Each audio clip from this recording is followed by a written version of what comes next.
And now, it's time for the Well-Read Llama with your host, author Erin Mifflin.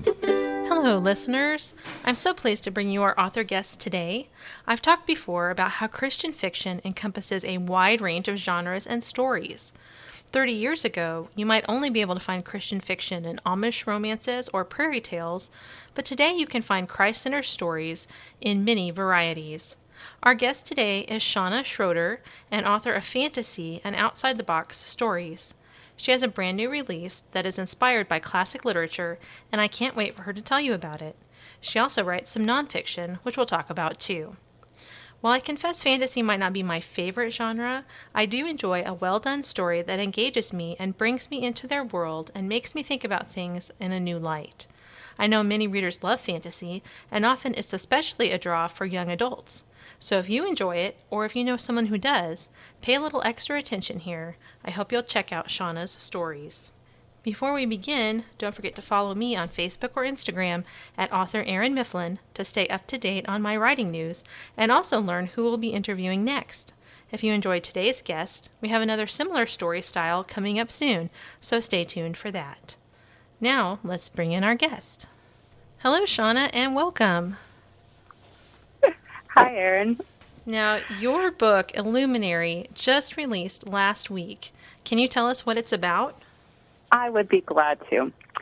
Illuminary is the first book in a new fantasy trilogy. It's about an illuminator in training who ends up meeting a crown prince, who is in hiding from a bunch of assassinations in his home country. And they end up entering a cutthroat competition in order to protect everything that they hold dear. So, in a nutshell, that's the story of Illuminary. So this story takes some of its inspiration from the classic book A Little Princess by Frances Hodgson Burnett, which is a book that I have read many times. How did this story inspire you? Oh, well, I love the story, first of all. So I've just subconsciously absorbed much of the story over the years. I've probably read it almost once a year for a couple, 3 decades. But how did it inspire me? Part of it was the plotting. I just love the whole character arc of a riches to rags to riches story, which is a little bit different character arc and a different plot than you see sometimes, because you're dealing with someone who had it all and then loses it, and how do you cope when you lose it all? It inspired me because I just love the character of Sarah. Her imagination, her resilience are very inspiring. So, yeah, the story I borrowed a lot from the basic plot line, took the character, and then I just started playing with it and spun off in all kinds of different directions. And as a result, the story doesn't look a lot like The Little Princess, but you'll see a lot of head nods to some of the more famous themes, lines, and characters of the book. So if readers have read it, they will definitely be able to pick up on some things that you've hidden in there. Absolutely. You're definitely going to be able to see the different head nods to the story. So reading some early reviews of Illuminary, I see readers highlighting the deep themes of the story. Did you set out to weave a tale with resonant themes? Yes and no. Spiritual threads, the deep themes are always extremely important to me, but I didn't set out with a particular theme this time. I sometimes do. This is not one of them. Rather, I set out a character and actually a hero and a heroine with deep faith ruts that then end up impacting them and their relationship and the characters around them. And that's really where a lot of the themes just bubbled out of, was just letting the characters live and explore their own faith on the page. And I've heard that a lot of times when authors go into it kind of not necessarily trying to drive a theme, that's actually when the theme ends up working its way out the most, just because of how God works within the writing. It definitely, I think that it can work both ways. I think it's best that you walk in with open hands either direction. If you have a theme, to walk in with, it's like, I want to explore a theme, but not necessarily walking in with answers. If you walk in with the intent to give an answer, it usually doesn't work as well. Like I said, some of them walk in more with the idea of, I want to explore the theme of forgiveness and how all that works out. That usually works really well, too. Like I said, in this case, I didn't necessarily start out with a theme in mind. I let my character's face kind of bubble across the page. Now, you kind of already answered this because you mentioned Illuminary is part of a series. It's the first book. Is that right? That is right. It's the first book in what will be a trilogy, so one of three, with the next two releasing over the next 2 years. So this book is published with Enclave, which is a Christian publisher that focuses on a specific kind of story. What can listeners expect to find when they pick up an Enclave book? Well, first of all, Enclave is specifically what they call a Christian speculative publisher. So speculative is the big umbrella term in the writing industry for fantasy, science fiction, some horror falls under this. Pretty much anything that you would classify as weird. If it's got technology that doesn't exist, if it deals with races or worlds that don't exist, it probably falls under the umbrella of speculative. So when you pick up a book from Enclave, you're going to first be expecting that this is going to have probably some kind of fantastical or high technological bent, depending if you're picking up the sci-fi or the fantasy end of the spectrum. So you're going to be expecting to see a lot of unique worlds, a lot of unique premises, that kind of thing. And of course, they're a Christian publisher, but they're very laid back in that they understand, especially writing speculative, that sometimes the faith elements will underline and underpin the story rather than be very explicit on the page. So they run from very explicitly Christian themes, like you'll see in my book, to stories that are more just a biblical worldview underpinning the story. You will expect to see a book that is very excellently written, so they have a lot of top-quality fiction. Those are probably those three major things you're going to see is some kind of biblical worldview.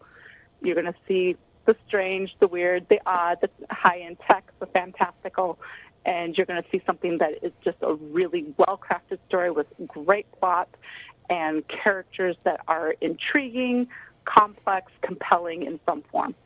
I think that they have met a real need in Christian fiction, and they're just bringing these wonderful books that are, maybe you're not going to walk into Walmart and find them on the shelves, but they are just meeting the need for readers.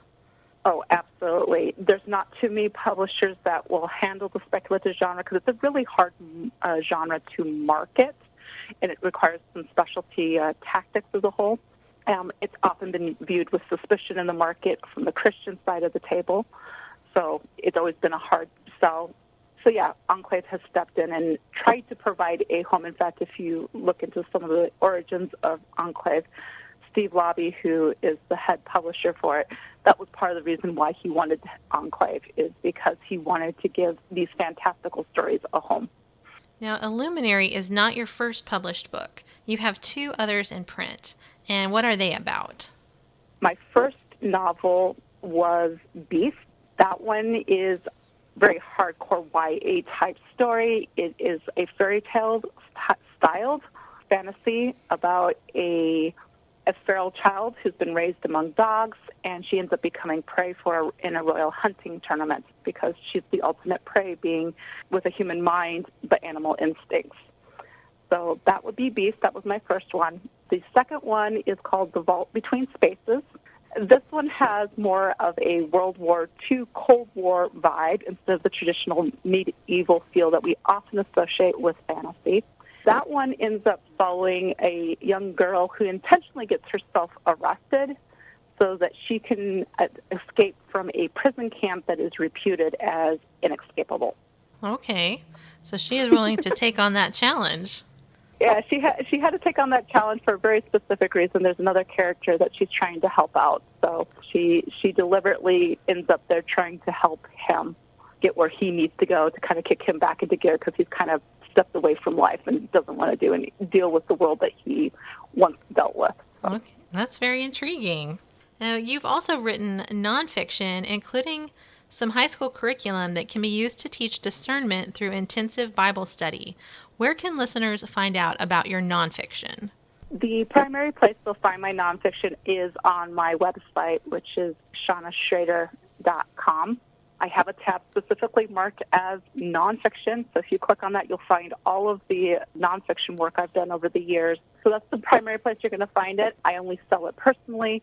If you run into me at one of the homeschool conventions that I sometimes vend, you would find it there as well. But as a whole, my website is the primary place where you'd find information about that. Now, you also enjoy teaching and have developed several workshops and seminars. What are some of the topics that you enjoy teaching about? In a single sentence, the thing I love most to teach about is about the intersection of faith and fiction. That has a rather broad umbrella. I have done workshops that pertain to the writing side of, so how do we naturally integrate spiritual things into our stories without becoming preachy, but also just keeping them very integrated to the story, both with the characters and the plot.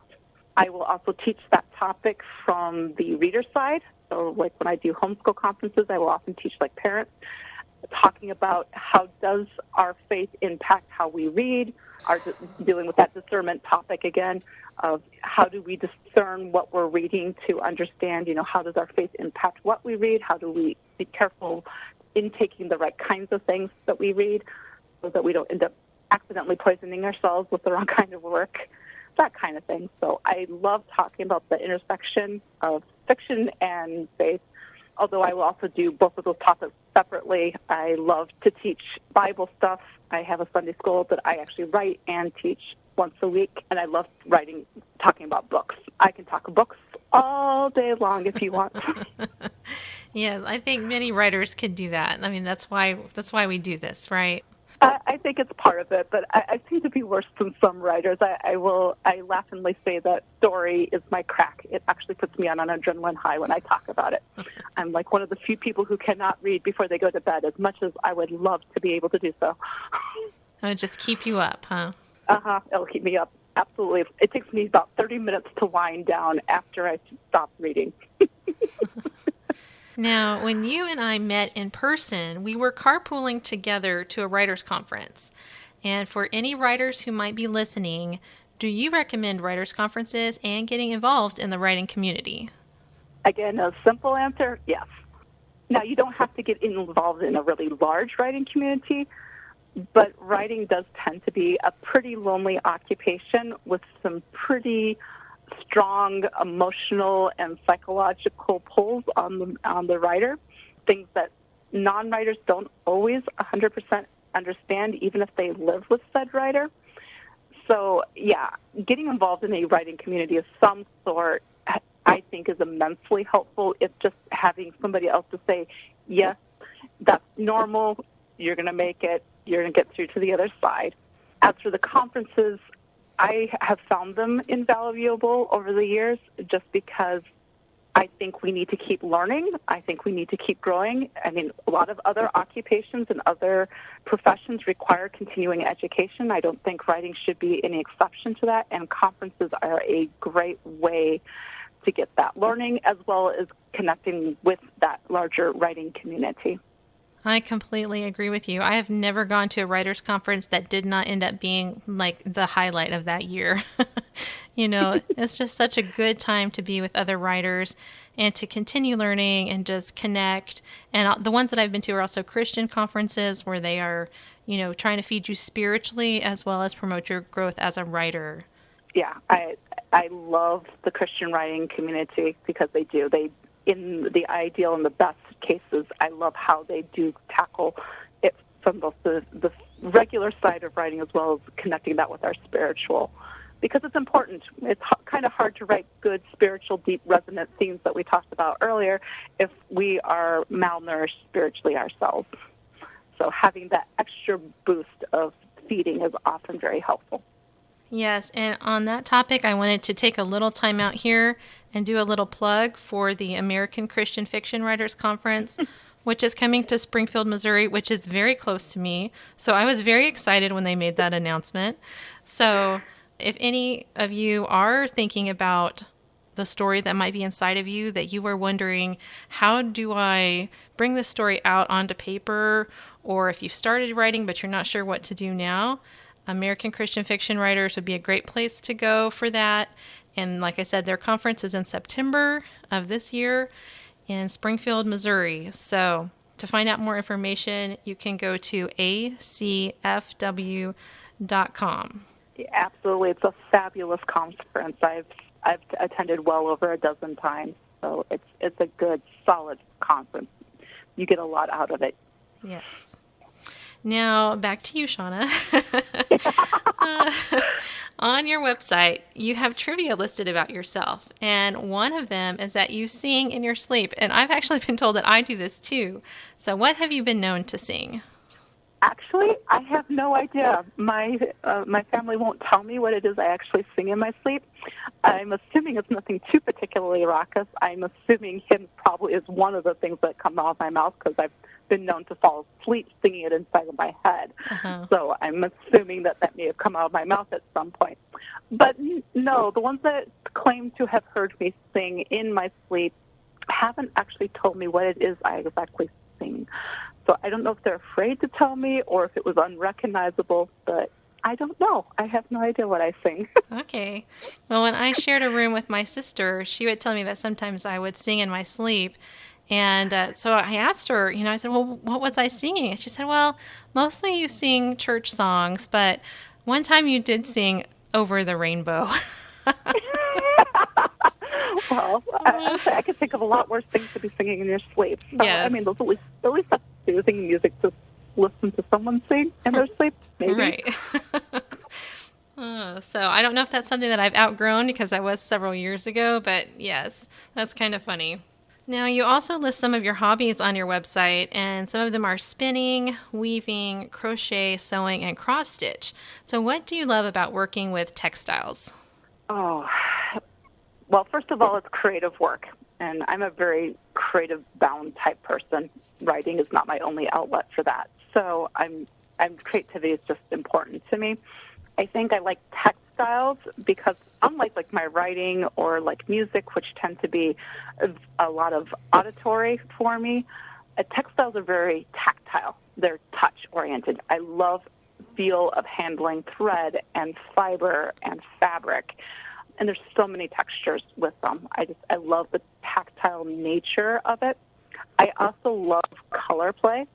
I love watching, like on the weaving, you start out with a completely set of threads that are one color, and then you start putting other colors in between. And you cross the weft across the warp, and suddenly things start changing, and what you originally have looks completely different depending on what you mix with it. So just watching the colors interact with each other is always a lot of fun. As I said, it tends to be a very creative outlet for me. I have some stuff that I follow patterns for, but especially my crochet and my weaving, I tend to make my own designs, so it's another form of me to create and play. That's very interesting. I like how you are bringing in, it's your creativity in a different outlet. And another thing I thought of is with your writing, when we sit down and write, it can be a very long time before it's something that is presentable. Whereas with some of these other things, it might be a project that goes a little faster and you can see your progress in a little more visual way. Yeah, that is a nice thing. I don't know that it goes any faster for me in that I tend to pick large projects to work on for some odd reason. I must just like really big projects. Although I do sometimes when I get really frustrated, I need to have it done in a week type project. But I can see visual progress, which is really nice, which doesn't always work with even page counts. It just doesn't look the same with doing page counts. So being able to visually see something get bigger as you go is a lot of fun. So what are some of the other delights in your life? Well, that's a kind of a broad-ended question. I obviously, I've already mentioned I love music. I play regularly. I spend at least 30 minutes pretty much every day practicing piano. I love Bible study. Again, I've kind of already mentioned that in passing. As I said, I write and teach my own Bible study, which also includes translation. I had the grand opportunity as a late teenager, early 20-year-old to learn both biblical Greek and biblical Hebrew from a retired pastor. So I love sitting down and translating. That's a huge pleasure. I love spending time with family. I've got friends that I love sitting down and, like, I have a friend in Texas that I love to sit down with her family, and we will watch Hallmark movies via Zoom. And we'll put on the same movie on the TV, and then we put on Zoom so we can sit there and chat about the movie as we watch, which is always fun. So pleasures come in all kinds of forms and delights. Yes. I actually have a friend that we do that too. Once a week, we have a date where we sit down and watch something together and chat online. She lives in Tennessee, so it's a similar thing where you're doing, long distance. You're sitting down and watching something together, but you're separated by many miles. Mm-hmm. Yeah, it's a great way to foster a long distance relationship. Yes. And speaking of scripture, I wanted to ask you if there is a scripture that has been meaningful to you recently. Oh, man. It's hard to pick one because Scripture flows so in and out of my life. I mean, I've been doing a lot of probably extra dwelling on things like the verse in John, I think it's 15, that talks about, apart from me, you can do nothing. Partially because the theme of dependence plays really, really heavily into Illuminary's story. So I've been really listening to that. That's been a theme that I've been wrestling with and working with. Similar, Psalm 46 has been one that, again, has come to mind and been interwoven with my life over the last year.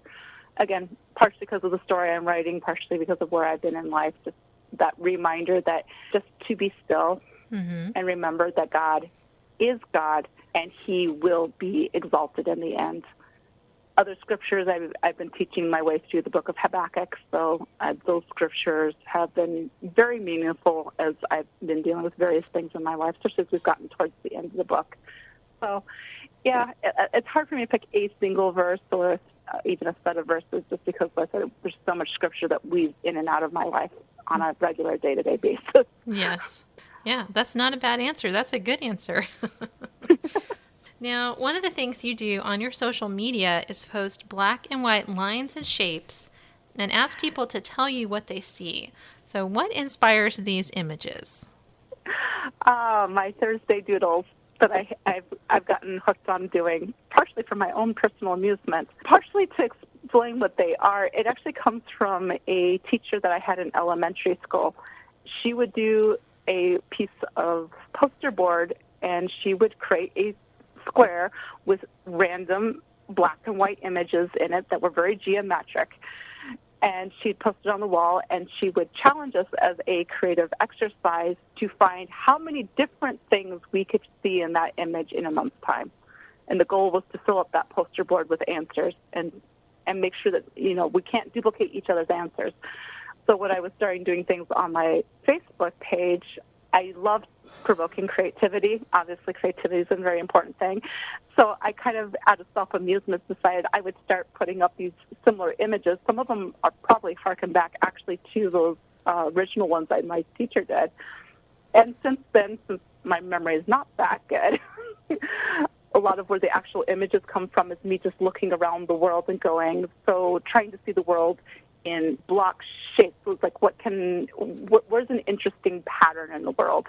That might be my textile side coming out again, but looking around the world is like, what's an interesting pattern that you could see multiple things in? So a lot of it's just me, even just sometimes just sitting in a room, looking at the room and going, so where are some interesting contrasting patterns? Some of the things I've pulled in the past have been things like looking at coffee mugs, at mats and things, patterns in flooring or ceilings. Sometimes it comes from looking out the window and seeing the natural textures of trees and leaves. So that's basically what it is. It's just me sitting and looking around and looking for patterns that have possibilities, and then compressing that down into a black and white image for other people to play with. Very interesting. And so they are just things that you find in observing your life and changing them into something to present to others for their interpretation. Pretty much. I'm just looking for abstract concepts or images, patterns, not looking for something specific, but looking for the patterns or the areas of great contrast. Well, speaking of that, where can readers find you online? There's basically two major places you'll find me online. One is my website. That would be www.ChawnaSchroeder.com. So ChawnaSchroeder. Kind of an odd spelling, kind of an odd name, but makes it easier to find me. So you can find me on my website. And for the social media world, I am exclusively on Facebook. That's the only place I reside at the moment.